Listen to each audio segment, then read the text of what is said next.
comité a eu une urgence et ne peut être avec nous aujourd'hui. C'est lui qui devait faire la présentation. Mona Fortier et moi assurerons sa place au meilleur du possible. Nous sommes ici aujourd'hui afin de présenter le rapport qui a été déposé ce matin à la Chambre des communes, rapport intitulé « L'ingérence étrangère et les menaces entourant l'intégrité des institutions démocratiques, de la propriété intellectuelle et de l'État canadien ». Le comité a entendu au fil des mois plusieurs témoins qui sont venus raconter un peu pour ce qui est du côté menaces qu'ils ont subies. On a vu des experts qui nous ont parlé de sécurité.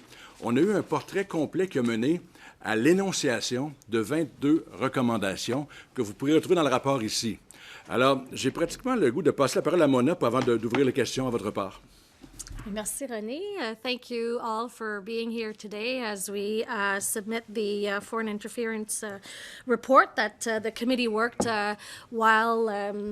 very hard. And I do want to start by thanking the witnesses, the analysts, and the members for the hard work that was done during that study. I am new at the committee as the vice chair for the Liberals, and I didn't have the opportunity to listen, but I know that this important report has been put a lot of effort on. And one element that I know we Liberals put a lot of effort on is the recommendation 16 on making sure that the Government of Canada hold online platforms accountable for publishing false or misleading information, and that it develops policies to support the media ecosystem in communities and linguistic minority communities not represented by mainstream media to ensure that vulnerable communities are not re-victimized.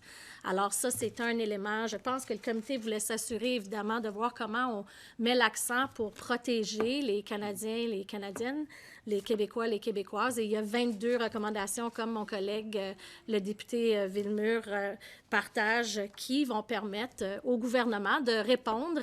Évidemment, le gouvernement va avoir l'occasion de répondre sous peu. Et on va, nous, continuer à travailler sur ces efforts que le comité a mis de l'avant. Peut-être un point avant de passer aux questions. La recommandation 18, qui est la constitution d'un registre des agents étrangers, a été une recommandation du Bloc québécois qui a tenu à ce que cet élément-là soit intégré. Parce que l'ingérence étrangère, là, pour avoir consulté avec les gens qui sont venus de la communauté européenne, du Parlement australien, c'est bien sérieux. Puis on a beau, nous, en parler au Parlement, l'ingérence, elle continue pendant ce temps-là. Et le dommage qui est fait, je dirais, aux citoyens de certaines communautés qui en souffrent, comme on l'a mentionné, mais dans la propriété intellectuelle sur les universités, dans les secrets industriels et ensuite dans le domaine politique, c'est extrêmement vaste. Et on est toujours étonné d'apprendre que les niveaux d'ingérence et puis le travail qui est fait dans le temps sont étonnants. Si on prend un exemple qui est cité dans le rapport, la République populaire de Chine, leur plan stratégique, il est sur 50 ans, là, il n'est pas sur 3 mois. Donc, il y a tout un côté de temps qui est pour nous à absorber, ou est-ce qu'on n'est peut-être pas dans la même logique. Mais ça nous a permis d'avoir un regard privilégié sur cet élément-là qui vraiment représente un problème pour le Canada et le Québec. Alors, nous savons que le président voulait avoir cette conférence de presse et nous sommes évidemment disponibles pour répondre à certaines questions à ce moment-ci. Évidemment, le président pourrait répondre à des questions peut-être dans d'autres circonstances, étant donné qu'il n'a pu se rendre aujourd'hui. Merci beaucoup. Thank you. Before we turn to questions, a few housekeeping notes. There's another event in here at 1 p.m., so one question, one follow-up, which we're all familiar with. We do have a few people on the phone. We will go to questions in the room first, and I believe Jillian Piper, Global. Hi, thanks for taking questions today. Can you update us on where the government is on a foreign agent registry? I see that you've got a foreign influence registry on here. Maybe you can specify the difference there and where that's at? Sure. We presented a projet de loi yesterday to put together the registry, the foreign agent registry. We wanted to make sure that, I mean, when I say we, it's Bloc Québécois. And we wanted to make sure that this item happens in the short run and not something that would eventually be put together. We've in the committee's work, we've heard about other countries. We've seen the strengths and weaknesses, and we put together that projet de loi. I don't even know how to say that. Bill. Yeah, the bill. Yeah, thank you. Sure. We put that bill together, trying to straighten what was weak in the other countries' efforts. And one of the key elements is the fact that people have to register. I mean, the foreign agent has to register. But at the same time, let's say the member of parliament or the other party, I would say, also has to register. So this will allow for double verification. So if one of them does not register, we'll know. So this is something that wasn't done in the other jurisdiction. Maybe in addition, as you probably will want to ask the minister responsible for this, Dominique Leblanc, but I understand that the foreign agent registry is the will of the government.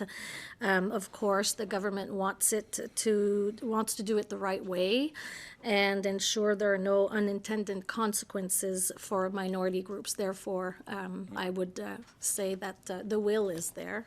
The timeline, I cannot answer that question. And the committee did not look into that kind of process specifically, if I'm not mistaken. And as you mentioned, some of these say as soon as possible. I know you can't speak to an exact timeline, but there are 22 recommendations here. Is it the belief that all 22 of these will be acted upon within a given timeline? Well, first of all, we requested an answer from the government, a response from the government this morning. So they have 60 days to get back to the committee with a response. Now, after that, I mean, I will not presume of their response, but we'll have to see after 60 days what happens. But the foreign agent registry bill still is going. It's not something that we're waiting for an answer.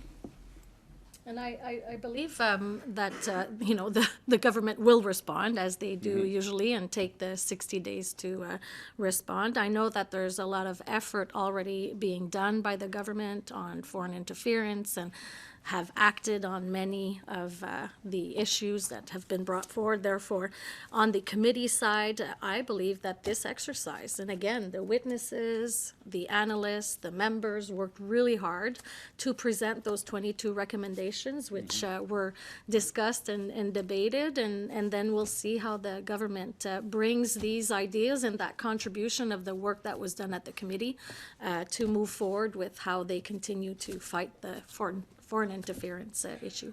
Un élément qu'il ne faut pas oublier, c'est que souvent on parle de la Chine, mais c'est pas simplement la Chine. On regarde l'ingérence étrangère dans l'ensemble de l'œuvre. Ça peut être l'Inde, ça peut être la Russie, ça peut être autre chose. Là. Alors, c'est certain que la Chine a fait la une des médias, mais le rapport, lui, est plus complet que ça. Sure. The report that we have is not strictly on China. Although people talk a lot about China, the report has looked at, for instance, Russia, India. We had somebody from the European Commission that has done that same exercise before, and he told us basically about tactics from all of these countries. And some of them we could suspect, some of them we were a bit surprised. Denis Bellevance, La Presse. Bonjour à vous deux. On a un peu l'impression qu'on fait du surplace dans le dossier de l'ingérence étrangère. Il n'y a rien qui progresse. J'aimerais vous entendre là-dessus. On parle d'une création d'un registre d'agents d'influence étrangère depuis bon moment. Et la controverse entourant l'ingérence étrangère dure depuis plusieurs mois. Il y a une urgence selon plusieurs acteurs ou observateurs, mais on a l'impression que ça avance pas très, très vite ici à Ottawa. Ben, je vais parler pour le bout que je connais bien. Le registre, c'est pas une idée qui est nouvelle, c'est une promesse libérale qui a été faite par le passé. Et puis, nous, quand on a vu qu'elle n'était pas réitérée dans le discours de Mme Gould, on a décidé d'aller de l'avant. Mais ça, c'est pas relié au travail du comité, c'est juste nous autres qui pensions comme ça. Mais, vous savez, Mme Fortier l'a dit, on n'est pas en désaccord sur ces choses-là. Ce qui arrive, moi, ce que je déplore, c'est que, et ça ne vise pas personne en particulier, c'est qu'on parle beaucoup de ce sujet-là, mais alors qu'on en parle, ça continue. Et ça, c'est dramatique. Parce que, vous savez, toutes les discussions qui peuvent être faites en comité ou au Parlement, elles sont fertiles, mais c'est l'action qui compte. Je ne pense pas que le SRS ne fasse rien, mais je crois qu'il y a quand même certaines directions qu'ils attendent clairement de la part du Parlement afin de savoir où ils vont aller là-dessus. Les 22 recommandations ont été presque adoptées à l'unanimité, je dirais, et puis c'est la volonté de l'ensemble des partis, presque, que d'aller au fond des choses avec ça. Madame, Ben, je pense que sur le contexte du comité, je suis d'accord avec mon collègue, puis on peut toujours faire mieux. Et le gouvernement prend des actions présentement. Après ça, on peut dire que ça prend plus de temps, moins de temps, dépendant de ce qui est en train de se faire. Mais il faut dire quand même que depuis que le gouvernement est arrivé au pouvoir, il y a quand même différentes actions qui ont été faites, comme renforcer la loi électorale. Il y a aussi eu certaines... de réglementer la question de la publicité politique en ligne. Donc, je pense qu'il y a des actions qui sont prises. Je pense aussi qu'il y a beaucoup d'autres éléments. Puis c'est pour ça que le comité l'a regardé et a pris le temps d'étudier puis de proposer 22 recommandations pour contribuer, je pense, à l'exercice qui se fait par le gouvernement présentement. Donc, je vous inviterai évidemment de poser des questions plus directement aux ministres sur où ils sont rendus puis comment on avance. Mais je pense qu'il y a une question de sérieux. Puis je peux dire, depuis mon expérience arrivée au comité, cette étude était une où il y a eu beaucoup d'efforts qui ont été mis pour essayer d'avoir un regard sur plusieurs questions, dont, comme je disais plus tôt, la question de la xénophobie qui était un enjeu là, vraiment important que, en tout cas, nous, du côté libéral, qu'on a renforcé dans l'étude. Une chose qui est intéressante, c'est qu'il faut savoir que ces choses-là prennent du temps quand même. Les gens ont souvent dit il y a du temps. Qu'on prenne du temps, moi, ça me va. Qu'on perde du temps, ça ne me va pas. Donc, encore là, c'est pas je le dis en général, là. Mais c'est certain que l'ingérence étrangère ne date pas du début du printemps non plus, là. Vous pourrez, si on fait un peu de revue de littérature, vous allez rendre compte que 2006, en montant, c'était quand même quelque chose qu'on commençait à voir apparaître sur les écrans radars. Et puis, souvent, ce qui n'était pas le cas, c'est qu'on voyait peut-être l'électoral, mais on ne pensait pas à l'universitaire, on ne pensait pas au secret industriel. Et c'est quand on a tout mis ça ensemble à un moment donné.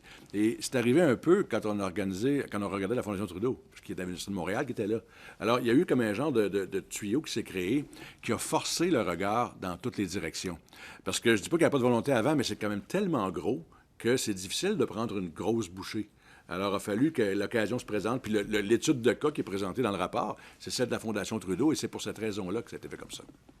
en supplémentaire, corrigez-moi si j'ai tort, mais il n'y a pas de recommandation de dépoussiérer la loi sur le SCRS. Est-ce que c'est bien correct? Et il me semble qu'il y en a une, oui. Je ne pourrais pas dire le numéro, là, mais... Il y a un regard dessus, en tout cas. Oui, il y a quelque chose dessus. Pas par cœur, mais... Là, on ne s'attendait pas à faire la conférence de presse, donc on n'a pas le numéro, là, mais on va vous trouver ça. Mais il y en a une dedans, à quelque part, oui.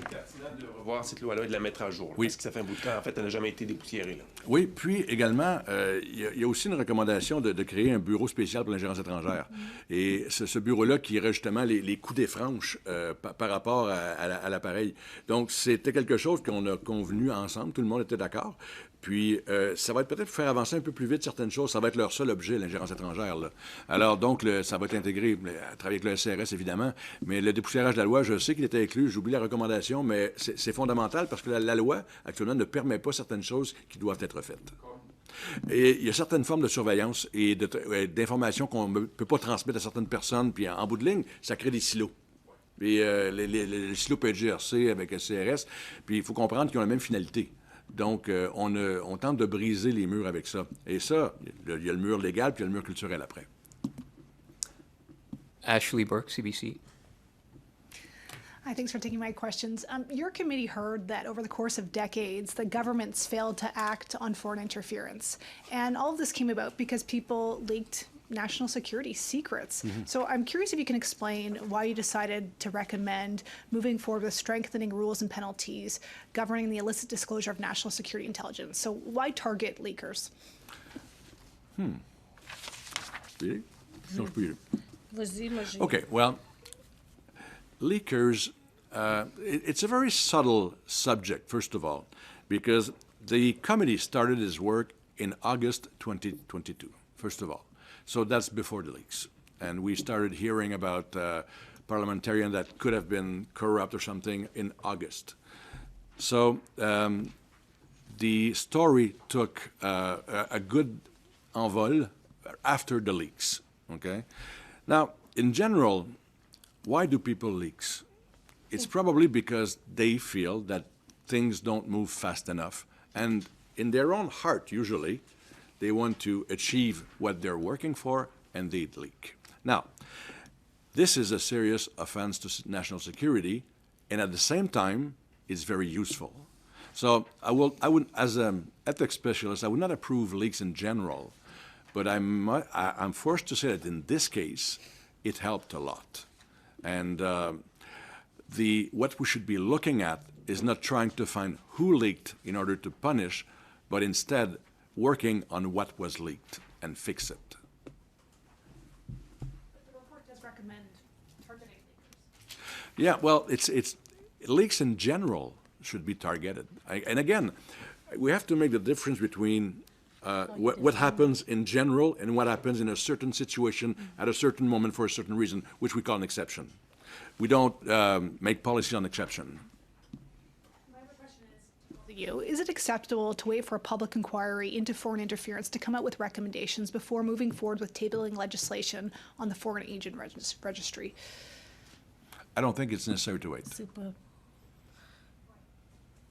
Well, my understanding is this committee had decided more than a year ago to do this study, and that work was being done as other events unfolded. I don't think it's necessarily one has to come before another. The committee looked at this study with, I will say, many lenses and many conversations, received witnesses. I don't think it's just, one needs to be before the other. I believe, though, that some evidence has been shared by my colleague on the registry, for example, as a mechanism, a measure. The government has discussed this before. Therefore, that is one of the, I believe, mechanisms that will be brought forward by government, but I would also ask to talk to the minister responsible on what steps have been undertaken. But I believe this study was really a look much before the different, let's say, news stories that came out after the committee had started its study. I would think that the commissioner will look at this report and probably integrate some of the findings in her thought, process. The commissioner, the inquiry has not a goal to make a law. We do. We asked for modifications for new laws to be put in place. So it's a different, we're looking at the same thing from different lenses with different goals. But I think that eventually these two will merge into something. But what, it's too early to say. Valérie Gamache, Valeo-Canada. Bonjour à vous deux. Depuis 24 heures, on a un nouveau mot dans notre vocabulaire qui est spamouflage. En quoi la fameuse recommandation 16 dont vous avez parlé, Mme Fortier, aurait pu faire en sorte que les 47 députés touchés auraient pu réagir plus vite, être avertis plus vite? Est-ce que ça aurait pu aider ça? C'est une très bonne question. Je vous avoue que j'ai pas fait le lien direct avec cette recommandation-là. Je pense que c'est vraiment une question de s'assurer que les communautés, des différentes communautés soient protégées. Je pense que c'est une bonne analyse à peut-être regarder comment on fait ce lien, mais je vous dirais qu'à ce moment-ci, j'ai pas de lien direct par rapport à cette recommandation. Je pense qu'il faut juste vraiment qu'on s'assure que la xénophobie et le fait qu'on a étudié cette partie-là fasse partie de nos efforts pour protéger les Canadiens et Canadiennes quand on est dans cette situation. Raphaël Glucksmann, qui était le commissaire en place pour l'ingérence étrangère à la Commission européenne, à l'Union européenne, je m'excuse, est venu nous raconter une histoire une journée qui parle un peu de spamouflage, qui disait que de créer 200 000 faux comptes avec des faux comptes qui ont eux-mêmes toute une personnalité. Là. Ils ont tous un compte Facebook et un compte Amazon. Là, des faux comptes crédibles. Ça prenait 20 minutes. Alors, c'est avec l'intelligence artificielle. Donc, c'est quelque chose qui va être croissant, parce que Mme Fortier parle des groupes comme la xénophobie, mais les députés, c'était pas ça. C'était un groupe, c'était une communauté différente.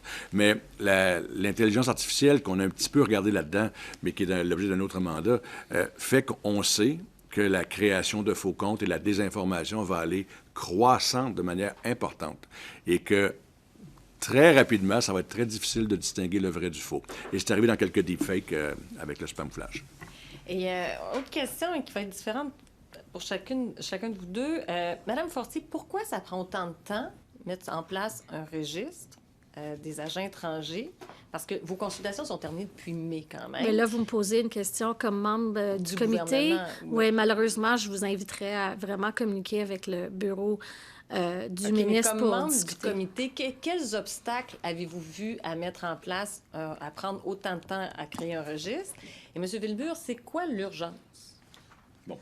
Bien, premièrement, je vais juste réitérer le fait, après avoir vérifié que le bureau, il y a bel et bien une volonté du gouvernement de mettre de l'avant un registre. Ça, c'est pas une question qui... c'est quelque chose qui va se passer, c'est la volonté du gouvernement. Maintenant, s'assurer que ça se fasse de la bonne façon, s'assurer qu'il n'y ait pas de conséquences lorsqu'on met ça de l'avant. Je sais qu'ils sont en train d'étudier cette question-là. Donc, j'espère qu'on va arriver bientôt à pouvoir proposer une ligne de temps sur la création de ce registre, mais je comprends. Et j'en discutais justement avec mon collègue que c'est, avec son projet de loi, entre autres, ça démontre qu'il y a encore du travail à faire pour s'assurer qu'on a un registre qui va fonctionner pour les bonnes raisons. Puis je crois que le gouvernement est en train de mettre les actions nécessaires pour y arriver. Le dépôt du projet de loi vise en quelque sorte à ce que la volonté devienne priorité. Il faut voir, je vais vous raconter une histoire qu'on a eue au comité. On a M. Kwan qui est venu, qui est un homme d'origine chinoise, et à qui on était très soucieux justement de lui poser la question, est-ce que si on fait un registre, ça va cibler les Chinois, les Canadiens, et est-ce que ça va vous amener des problèmes? Puis le monsieur nous avait dit, écoutez, c'est pas impossible que ça amène des problèmes, mais ils seront sûrement moins grands que ceux que j'ai actuellement. Alors, il nous a parlé de menaces faites à sa sécurité, à sa famille, des choses qui étaient horribles. Il nous a parlé que, bon, dans certains journaux à Vancouver, qui sont écrits en chinois, c'est de la propagande, et puis on comprend pas, mais il nous a parlé de la profondeur du contrôle par le régime chinois d'hôpitaux chinois au Canada, que les gens vont se faire soigner là-bas, mais en même temps, tout leur donner leur sang, l'ADN et tout ça. Et le monsieur a dit, le registre, là, oui, ça peut être... Soyez prudents, ce qu'on veut faire, mais faites-le. Alors, on a pesé la balance entre la sécurité de la personne face à la Chine même et la nécessité de la protéger de l'autre côté. Il y a un exercice de balance qui est difficile et je partage les soucis de Mona ici et du ministre. Il faut faire très attention. Mais faire attention, ça ne veut pas dire ne pas le faire. Gentleman at the back, Monsieur Allaire. Thanks. Davis Legree, iPolitics. You mentioned that you'd like the Commissioner, Justice Ogg, to read this report. I'm wondering if there's anything in specific you'd like her to take away from the committee's findings as she moves forward, crafting the inquiry. Well, if I were the Commissioner, I would read it all, because she's actually, in my own opinion, she's actually doing an overview of the whole situation. I'm not saying that this will give her a faster picture. It's just part of the picture, actually.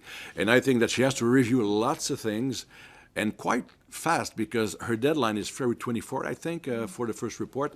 So I don't know how she's going to do it in such a short time, but still, that's what's ordered. This report is not better than what she will find. It's part of it. So, and I think it's a good part. She should read it and will be available for questions if it's necessary. I concur with my colleague. I think this is, a really good report. As we said at the beginning, there's 22 recommendations, but there's also references to witnesses who have shared their insight, and that can be really good material for the commissioner. Again, maybe at some point the committee will do a part 2 of looking at other ideas that were submitted, because we know that this is an important issue, and we know that the commissioner might at one point come and ask us to give her answers on this. Just as a follow-up, this report devotes many, many pages to the Trudeau Foundation case.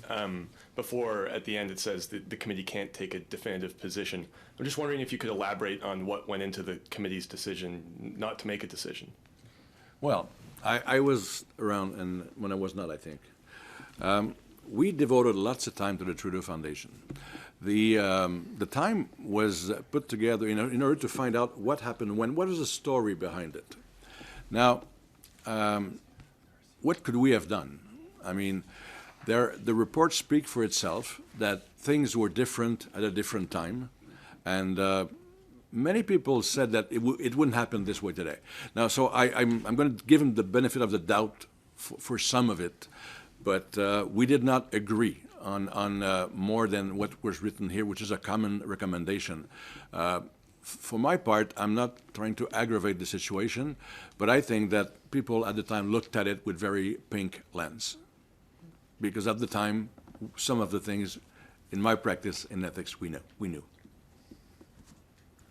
We'll take one in the room, and then we will try Zoom. Canadian Press, Mickey Jarek. Thank you so much. You mentioned online platforms. I'm assuming you mean social media companies. I guess, how will you hold these online platforms accountable for publishing false or misleading information? The how has not been determined yet, but I assume that we'll have to have boxing gloves. If I look at what's happening in other area, for instance, with local medias, at some point, companies will have to understand that they're actors and they're not the government. So I think that will take a firm position. That's what Europe did. And I think that's what we'll have to do here.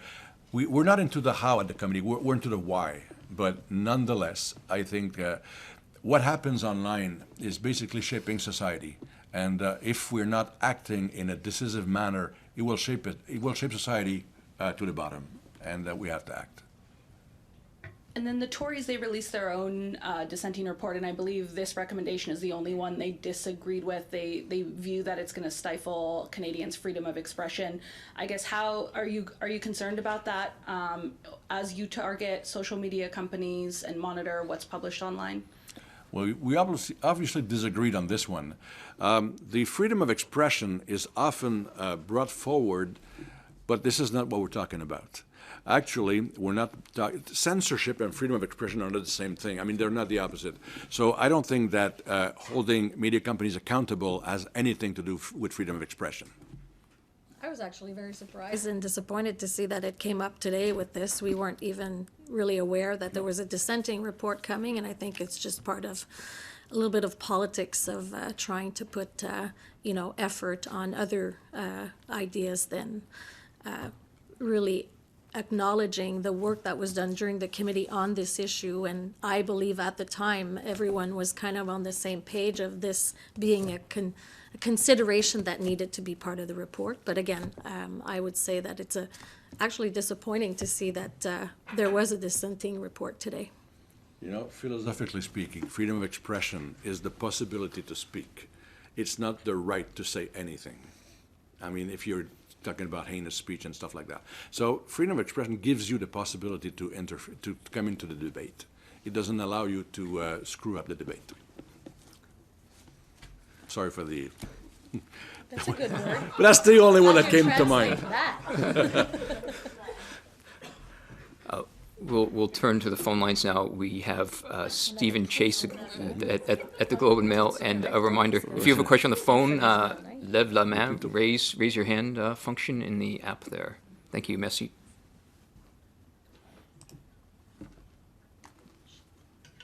Oh. Hi, Steve Chase here. I just wanted to follow up on my colleague's question.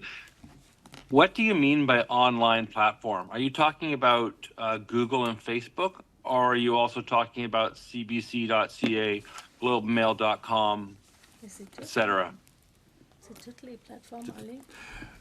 In the committee work, we did not specify, but what we had in mind were the Facebook, Google's, Instagram of this world. Now, that doesn't exclude anything at this point, and we have to look into it. When we say online, that's anything that's online.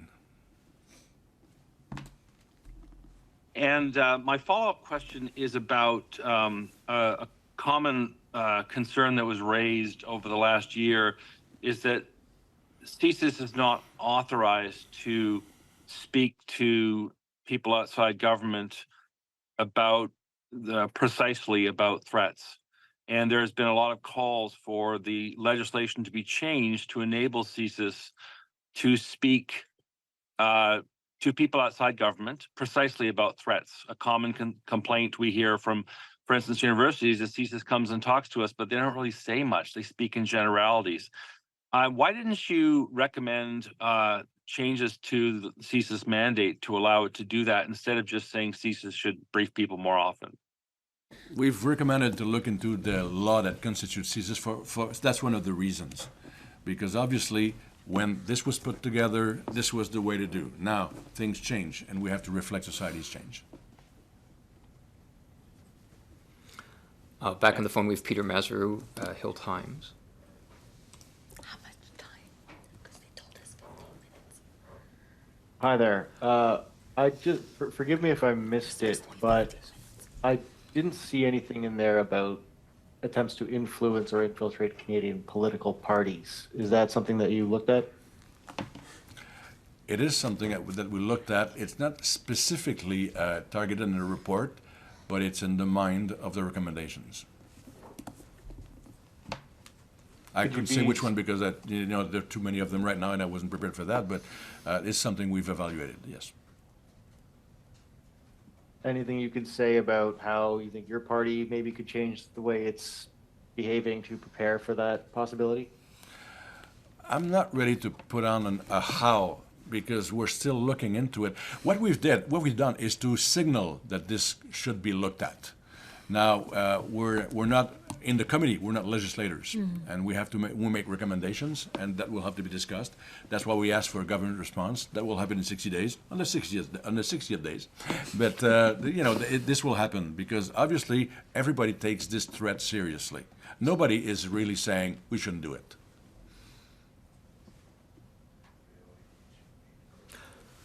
We have one last follow-up question when I see Ashley Burke, CBC, I believe.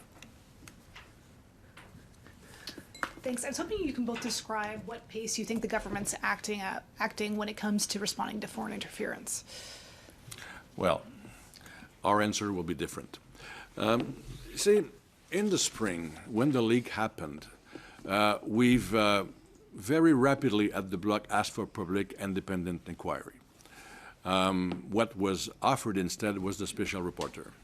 Although I think Mr. Johnson is a very well-qualified person, the proximity, I would call it a conflict of interest, kind of prevented him from having the necessary peace of mind to act. I think this was a bad decision, but these keep on, delaying the whole thing. And I hate to say that I was under the impression that this was not something that wanted to be looked at the time, and it became really big. I think that if the government would act more swiftly, we could have done more as of this time. But for whatever reason, and I will not presume, but the actions that were offered, I think naming Mr. Johnson was a bad decision, and delaying up until the end of the last day of the session was also a bad decision. Now, the decision to finally call for a special inquiry, people asked me a lot over the summer, how much is it taking so much time? Well, this takes time. I mean, to find the right person to do the right thing. And after Mr. Johnson was basically crucified, not many people were at the gate. So some things take time. And knowing that, I would have acted earlier. My only response is the fact that, foreign interference is not a new phenomena. The government has been working diligently and bringing forward some changes in the democratic process and making sure that it reflects on also strengthening the Election Act that was done.